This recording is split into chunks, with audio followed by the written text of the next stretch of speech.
What is ketogenesis and how can it turn your body into, as Andy says, a fat-burning machine? Well, the answers are all right here in holistic nutritionist Leanne Vogel's book, The Keto Beginning. Leanne joins us this morning to explain, and this is, I want to make mention of this, available on your website, which we'll have links on our site, breakfasttelevision.ca. The Keto Beginning. Okay, so first of all, this is a word that many people may not have heard of. So what is ketogenesis? Yeah, so it's also referred to as ketogenic, or maybe you've heard keto. And what it is it's a high-fat eating style where we're allowing our body to burn fat as energy. So this can be from our body fat or from the fats that we're eating on a daily basis. Okay, that sort of sounds counterintuitive, I think, to what people are used to hearing. It does. High fat intake, you know, kind of signals to us, I will gain weight. Yeah. So how does it work? Well, there's two different types of fuels that our body can run off of. The first is carbohydrates. So those are things like your sugar, grains, pasta, starchy carbs like potatoes, corn, even fruit, and then there's fat. So if we switch into this fat burning mode, where in keto we are eating high fat, low carbohydrate, so our body processes fat differently. So it now becomes our fuel. Okay, and so in terms of, if we're thinking in terms of percentages, how much fat, how much protein, how much carbohydrates? This might blow your mind. Yeah. So I eat about 70% fat. What? Yeah, I know. So on a daily basis, I'm eating about 70% fat, sometimes about 15% carbohydrate, and it varies. For some people, it's 5% carb, up to 15. Some people even do 20 to 25. It really depends on where you're at, and the perfect protein percentage also depends. For myself, it's around 20. So I move between 60 to 70% fat on a daily basis, depending. And who is this for? Is it for everyone? Is this good for anyone?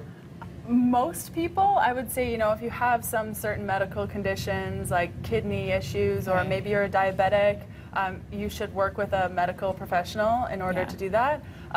But most people, yeah, for myself, I had hormone irregularities, which made me gain a lot of weight. And this was the only thing that blasted that hormone weight gain and also helped me get my hormones back online. So especially, I work with a lot of women who are struggling with hormones, allergies, and they're just not sure how to make sense of it. And this eating style is great for them to help them lose that weight. Okay, we're going to show you some examples because we want to make sure that you know this is not about eating gristle, right? No. Right? There's like the right kind of fat. Yes, and the thing about low carbohydrate diets is that a lot of them don't focus on nutrient-dense foods. So I created a protocol that's high in whole foods. Right.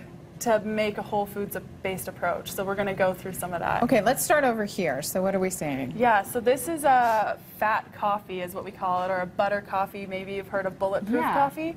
So this is an upgrade to that, where I've added hemp seeds, and there's a little bit of coconut oil, some collagen. So I've combined collagen and hemp seeds for protein and carbohydrates, so it sends the right signal to our body that says we're healthy, we're okay, we have fuel. And so this is what I would have in breakfast, for breakfast, instead of... For breakfast? For breakfast. Okay. So you drink that. I drank that this morning and is it drove yummy? here. I mean, because I've heard that the butter coffee is good, but I just, the thought of putting some kind of oil in my coffee just...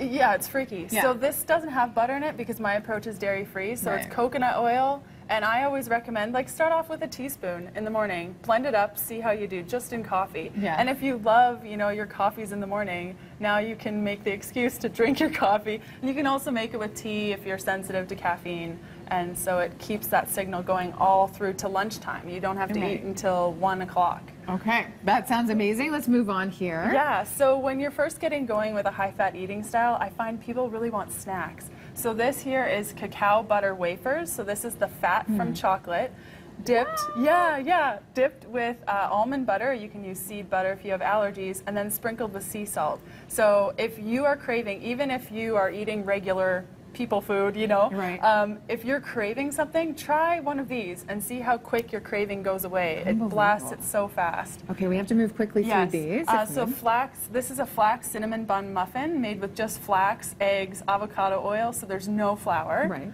And then this last one is a Caesar salad dressing, but instead of cheese, I've used avocado cream as, so I whip that up with capers and garlic, and that would be something that you would have for lunch with a little bit of chicken thighs instead of breasts. Right. With because the fat. The fat.